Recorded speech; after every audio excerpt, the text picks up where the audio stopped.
es muy frecuente que tenga la oportunidad de dar la última palabra, entonces voy a aprovechar hoy que puedo hacerlo en Brasil, porque en mi casa no es posible. El tema del que voy a hablar es nuevamente un poco experimental.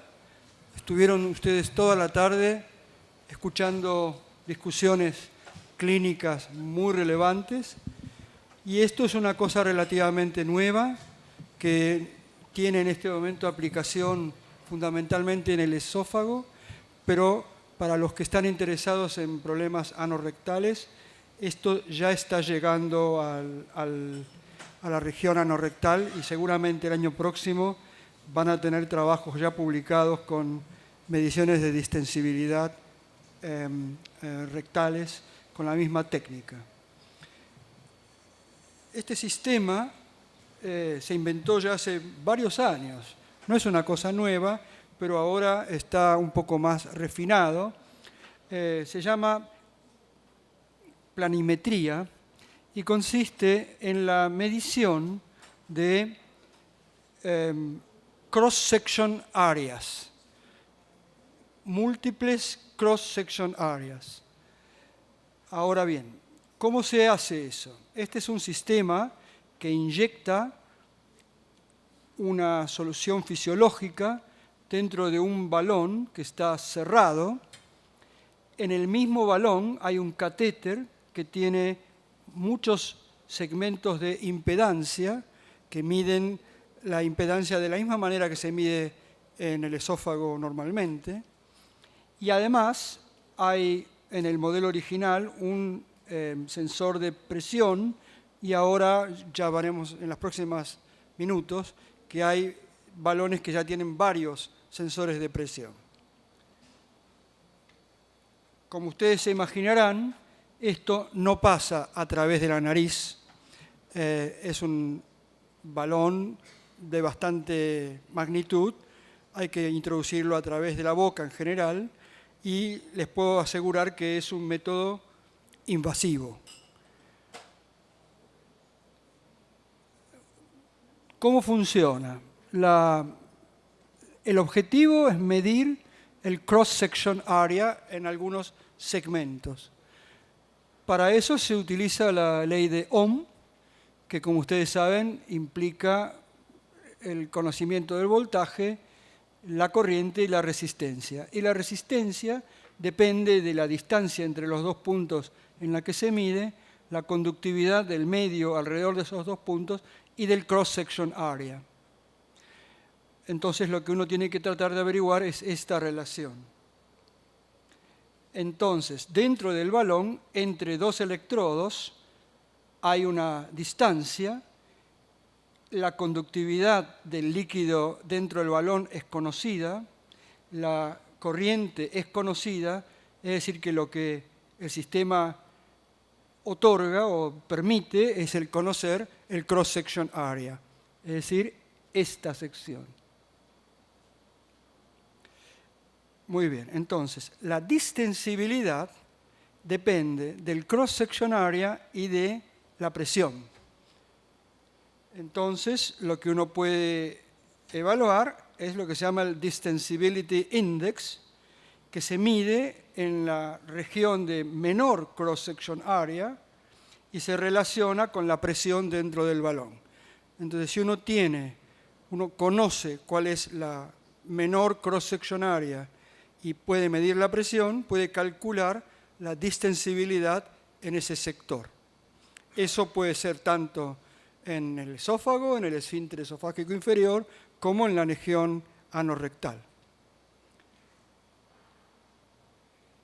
Por ejemplo, este es un ejemplo de un individuo normal en donde uno inyecta diferentes volúmenes de líquido dentro de ese balón y para cada volumen obtiene una zona de menor cross-section area, tiene la medición de volumen y para cada volumen calcula la distensibilidad.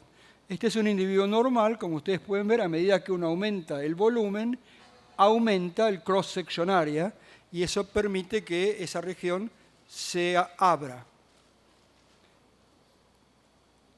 En comparación, este es un paciente con enfermedad por reflujo gastroesofágico, y ustedes pueden ver que a medida que aumenta el volumen, para el mismo volumen el cross-section area es mayor, lo cual quiere decir que la distensibilidad es mayor.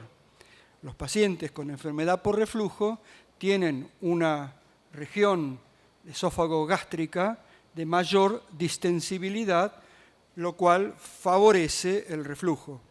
Para un mismo volumen, el cross-section area es mayor.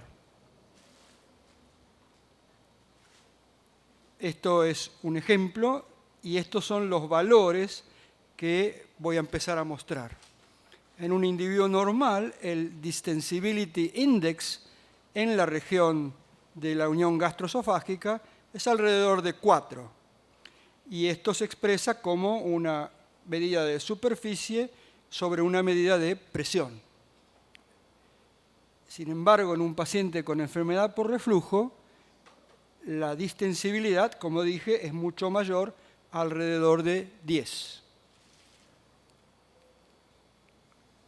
Ya hay estudios que pretenden entender la distensibilidad en pacientes con hernia diafragmática o hernia, hiatal hernia. Como ustedes se imaginarán, si el balón atraviesa 2 zonas de alta presión, va a haber 2 cross-section areas. Y eso se ve muy claramente aquí. Este es un individuo normal, en donde no hay hiatus hernia, y claramente esta es la distribución de los cross-section area en el esfínter y en el hiato.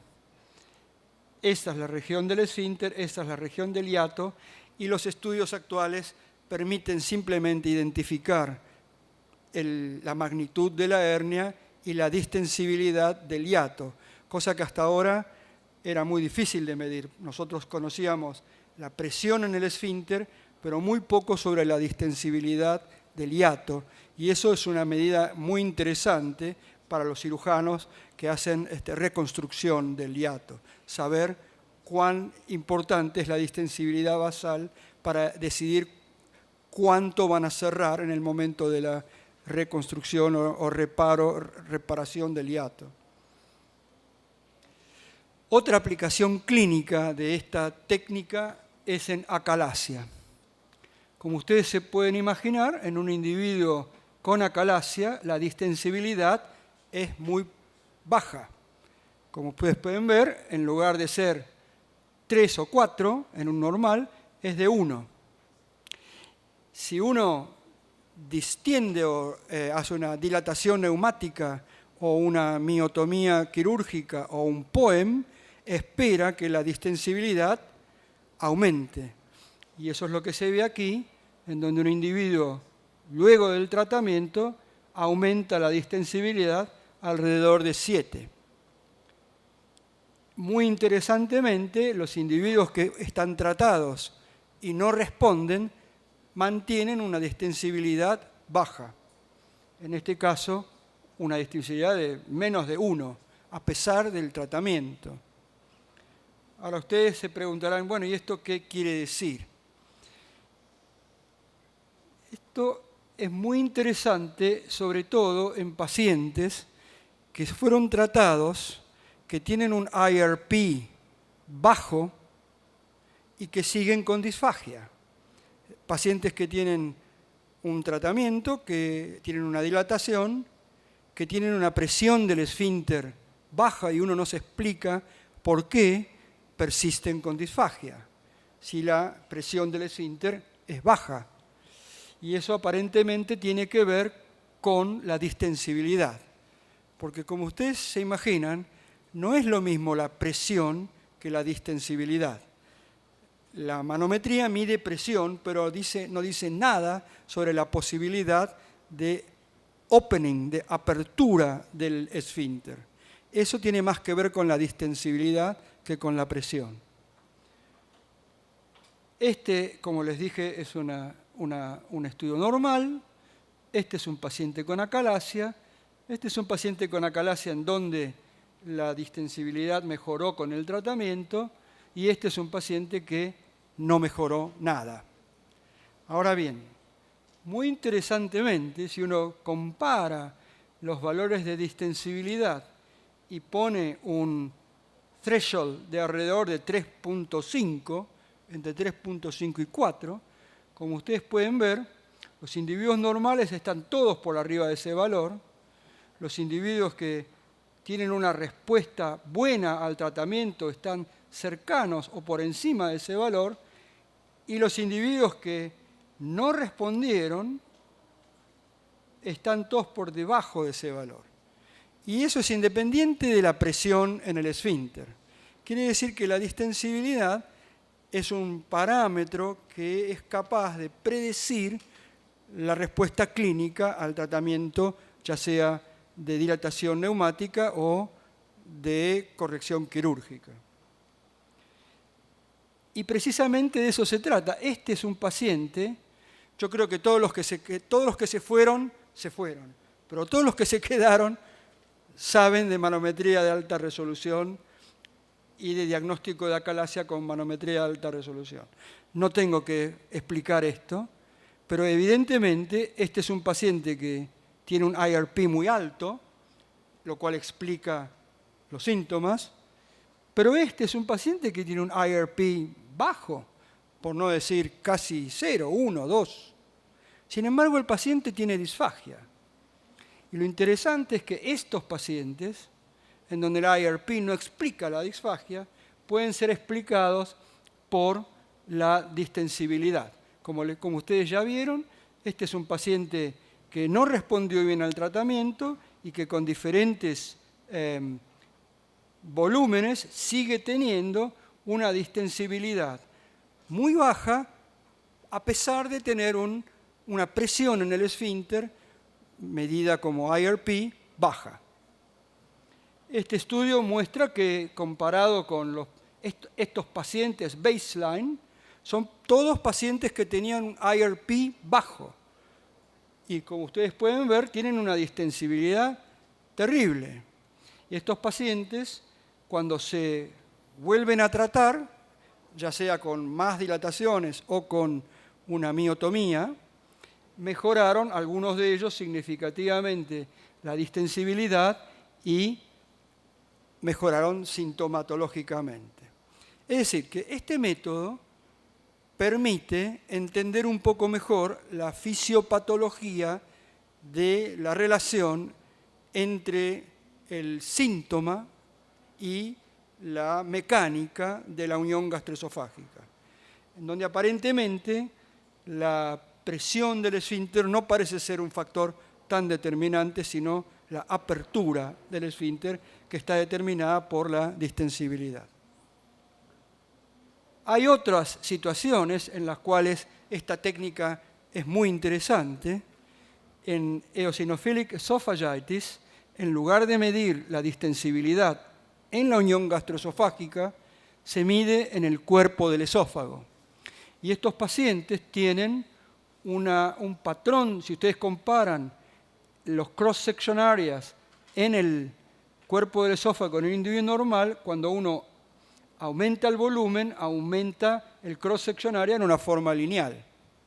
Sin embargo, en un individuo con eosinophilic esophagitis, eso no sucede y la distensibilidad no aumenta. En este caso no solo no aumenta la distensibilidad, sino que hay una zona en donde el cross-section area es menor. Estamos en el cuerpo del esófago, no en el esfínter. Y eso habla de la posibilidad de una estenosis, y eso todavía es mucho más obvio en esta estenosis más distal. Esto, que parece muy experimental, tiene una relevancia muy importante en entender la fisiopatología de la disfagia en la eosinophilic esophagitis. La disfagia no tiene que ver con cuántos eosinófilos hay en la mucosa. El número de eosinófilos no tiene nada que ver con la percepción de la disfagia. La disfagia es un fenómeno que tiene que ver con un fenómeno mecánico de falta de distensibilidad del esófago, que tiene que ver con una reestructuración de la pared del esófago. Eso no es el recuento de eosinófilos lo que lo produce, sino una remodelación de la pared que se transforma en una estructura rígida que no se distiende y, por supuesto, con la inervación persistente, si la pared no se distiende, el paso del bolo se percibe como una sensación de disfagia. Y eso, desde el punto de vista de la fisiología, para mí es súper interesante. Hasta ahora uno creía que la percepción en eosinophilic esophagitis tenía que ver con cambios en la mucosa y con la presencia de eosinófilos que liberan sustancias y modifican la permeabilidad y los cambios en la misma mucosa. Hoy en día se sabe que estos cambios de la estructura de la pared y de la distensibilidad son más relevantes. Otro dato súper interesante que realmente les recomiendo que lean es un trabajo reciente del grupo de Chicago, en donde hacen una simulación computada de cambios de todo el grosor de la mucosa en relación a la distensibilidad. Aparentemente, la distensibilidad en el eosinophilic esophagitis no está relacionada con la capa muscular nada más, sino que está relacionada con el grosor de toda la mucosa sumado a la capa muscular. Y aparentemente la mucosa en eosinophilic esophagitis es menos distensible. Es un trabajo donde simulan diferentes grosores de la mucosa en un modelo computacional. Y es realmente fascinante porque con el tratamiento el grosor de la mucosa disminuye y la distensibilidad mejora. Y es un factor pronóstico en el efecto de los tratamientos en disfagia. Otras aplicaciones son más prácticas, sobre todo en el uso de esta técnica intra o preoperatoria. En acalasia se puede de alguna manera calcular o tratar de modificar la intensidad de la miotomía desde el punto de vista de la distensibilidad. Y el target durante la operación es conseguir que el índice de distensibilidad sea entre 4 y 8. No puede ser menor de 4 ni mayor de 8. Ahora les voy a mostrar el paper que sugiere eso. Y eso se hace durante la miotomía misma. Y también hay un estudio un poco flojo, débil, que también sugiere que se puede calcular la longitud de la miotomía basado en los cambios de distensibilidad. En la enfermedad por reflujo también hay 1 o 2 estudios que sugieren que se puede estimar cuán tight es la fundoplicatura basado en la distensibilidad que se logra con el endoflip. Ejemplos de eso son este estudio de Chicago que muestra que la distensibilidad, por supuesto, mejora en pacientes que tienen un Heller o un POEM después del tratamiento, pero los valores a los que ellos apuntan es que la distensibilidad ideal es entre 4.5 y 8.5, en donde la mayor parte de los pacientes tienen un output bueno, mientras que cuando los valores están por fuera de esos, es decir, menos de 4.5 o más de 8, y uno mira el Eckardt score o también el score de reflujo, muchos de estos pacientes tienen problemas o de disfagia o de reflujo cuando la miotomía fue más de lo adecuado.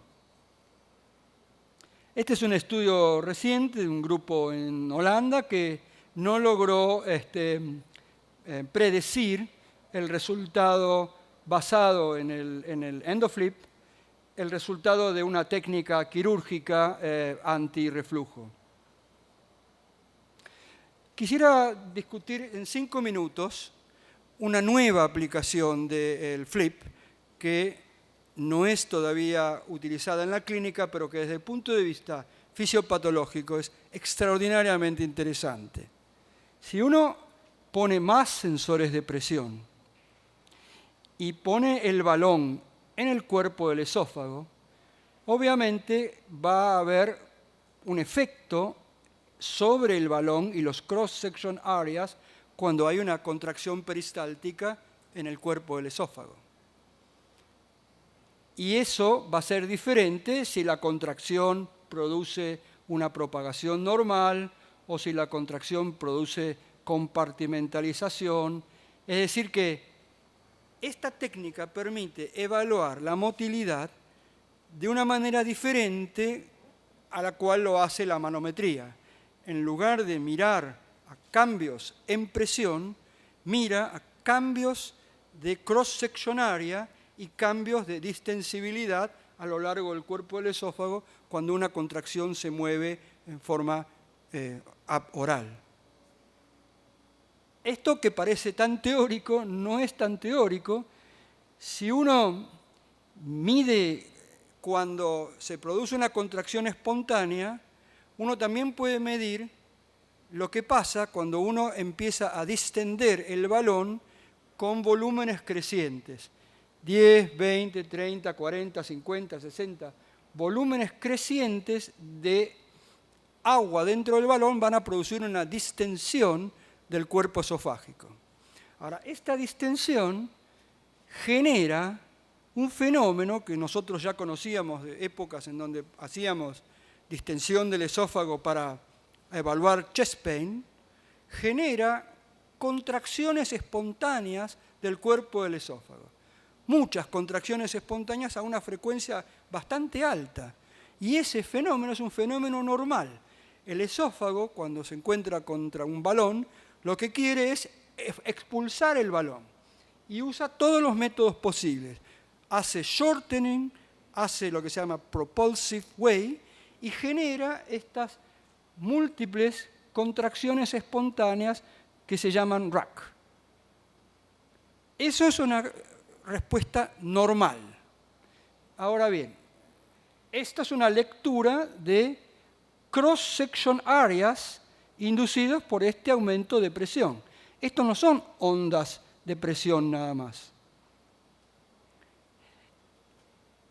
Estas son degluciones y cuando aumenta la presión empieza a generar estas repetitive antegrade contractions. Estas contracciones, en este caso, no son mediciones de presión, sino que son cambios de cross-section area en cada punto. Cada uno de estos canales es un cross-section area a lo largo del cuerpo del esófago. Ahora bien, si uno enfoca en esto, en un canal, y en lugar de representar el cross-section area como una línea, uno hace lo mismo que con la manometría de alta resolución, lo expresa como cambios de color, en donde a medida que el color se hace más oscuro, el cross-section area y el diámetro es diferente, cada una de esas rack es una de estas líneas en donde está moviéndose de próxima a la distal y cambiando el cross-section area a lo largo de la longitud del esófago. Es una forma de ilustrar lo mismo que en la manometría de alta resolución. En lugar de ilustrar presiones, ilustra cross-section areas, diámetros a lo largo del esófago. Ahora ustedes se dirán, ¿para qué sirve esto? Bueno, esto es lo normal en un individuo normal. Nuevamente, esto es en un individuo normal. Esta es la manometría, el equivalente es esto. Pero resulta que esto es en una calasia type 3. Estas mismas rack tienen una distribución y una dirección totalmente anormal. Exactamente igual de anormal que en la manometría de alta resolución. Y es lo que uno ve en este paciente. Esto es lo que tiene el paciente en la manometría de alta resolución, una calasia tipo 3, y estas ondas espontáneas retrógradas es lo que se produce cuando uno distiende ese esófago.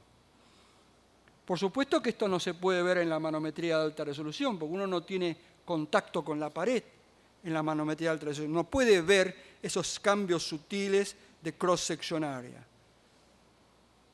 Entonces, hay un paper publicado en Gastroenterology este año donde demuestran cómo es el patrón generado por esta distensión en el esófago en los diferentes fenotipos de acalasia. Como uno hubiera de esperar, en la tipo 1 no hay nada. No genera ningún tipo de contracción espontánea. En la tipo 2 hay una cantidad de contracciones espontáneas retrógradas relativamente moderada, y en la tipo 3 hay una exageración de estas contracciones espontáneas muy, muy consistente. Entonces este grupo, que es el grupo de Pandolfino, que es el que generó la manometría de alta resolución en su máxima expresión, están en este momento proponiendo que hay patrones que solo se pueden ver con esta técnica y que no se pueden ver en la manometría de alta resolución. Y proponen que entender la respuesta del cuerpo del esófago a una distensión continua puede llevarnos a entender aspectos de la patofisiología de los trastornos motores del esófago que hasta ahora ignorábamos totalmente. Entonces le pusieron un nombre muy gracioso. Al principio quisieron llamarlo pandolmetría, por Pandolfino, y él aparentemente tuvo un poco de pudor y le pidió a la compañía que no lo llamen así, y entonces lo cambiaron a panometría, y entonces lo que proponen es que esta combinación de impedancia de alta resolución con planimetría es capaz de entender los fenómenos de motilidad que se producen con distensión. Esto permite la visualización de cambios y de cross-section area y permiten identificar cambios en la peristalsis, permite identificar gradientes de presión que hacen que se abra la unión gastroesofágica mejor que la manometría, y de alguna manera nos están proponiendo que en los próximos 1, 2, 3 años cambiemos absolutamente nuestra concepción de cómo estudiar pacientes con trastornos motores del esófago. Por ejemplo, es un paciente con disfagia, ¿sí? Tiene una endoscopía que es normal. Ese paciente puede tener una estenosis, una eosinophilic esophagitis, acalasia, o no puede tener obstrucción del todo. Y basado en el Flick paradigm, se puede perfectamente determinar dónde está la estenosis, como les mostré inicialmente, usando el endoflip en el cuerpo del esófago como la eosinophilic esophagitis. Se puede determinar la distensibilidad y hacer predicciones de impacción o guiar el tratamiento y la dilatación en eosinophilic esophagitis. Se puede confirmar el diagnóstico de acalasia que uno tenía con la manometría de alta resolución, y se puede mejorar el phenotyping de la acalasia, en donde quizás haya, aparte del type 1, 2, 3, haya otros patrones que, como ya aprendimos, pueden predecir el outcome del tratamiento. Lo más interesante de entender los diferentes fenotipos no es por la curiosidad de que hay muchos fenotipos. Lo más interesante es saber si alguno de esos fenotipos tiene una respuesta mejor o peor al tratamiento. Entonces, ahora tenemos 3 fenotipos, de los cuales sabemos que hay uno que responde un poco peor y otros 2 que responden más o menos bien. Bueno, pero si hay más fenotipos determinados por este método, quizás alguno de ellos tenga una respuesta o un tratamiento distinto. Y finalmente, en los pacientes que tienen una muy sutil obstrucción, por ejemplo, en los pacientes con functional OJ junction obstruction, que son pacientes que tienen motilidad en el cuerpo, preservada, pero algo pasa en el esfínter, por lo cual uno sospecha que puede haber un problema, aparentemente esta técnica permite realmente evaluar si el esfínter efectivamente no se relaja o no se abre y es la causa de los síntomas del paciente. Por supuesto que esto que yo les conté hoy es demasiado bueno para ser real. En general yo sospecho cuando todo es demasiado bueno. Hay problemas con esto. El primer problema es que es un instrumento muy invasivo, muy molesto y que sin anestesia es muy difícil de hacer. Nosotros hacemos enacalasia y les puedo asegurar que el paciente no le gusta nada, no le gusta nada. Esa propulsión que genera el balón tironea del catéter en la boca y es muy incómodo y molesto. Por supuesto que hacerlo con anestesia, que es como lo hacen la mayoría de los estudios en Chicago, tiene una mucho mejor tolerancia, pero las mediciones están modificadas por la anestesia. El tono y toda la actividad esofágica en condiciones de anestesia no es normal. Es decir, que uno tiene que considerar en la balanza qué es lo que uno prioriza. El segundo aspecto negativo es que ese catéter es muy caro. Son catéteres que normalmente están diseñados para usar una sola vez. Por supuesto, nosotros en Inglaterra ni siquiera lo podemos usar una sola vez, lo usamos 2 o 3 veces, porque sale como 500 libras, un único uso. Y es una cifra alta. Y finalmente, este algoritmo ideal requiere validación de otros centros para poder decir que es tan eficiente como ellos proponen. Y a los coloproctólogos que están presentes, les digo que en mi instituto ya el grupo de coloproctología de Mark Scott y otros están empezando a usar nuestro aparato para medir distensibilidad anorrectal. Y creo que es algo inevitablemente, debe ser muy interesante en pacientes con incontinencia o alguna de las patologías que ustedes mencionaron.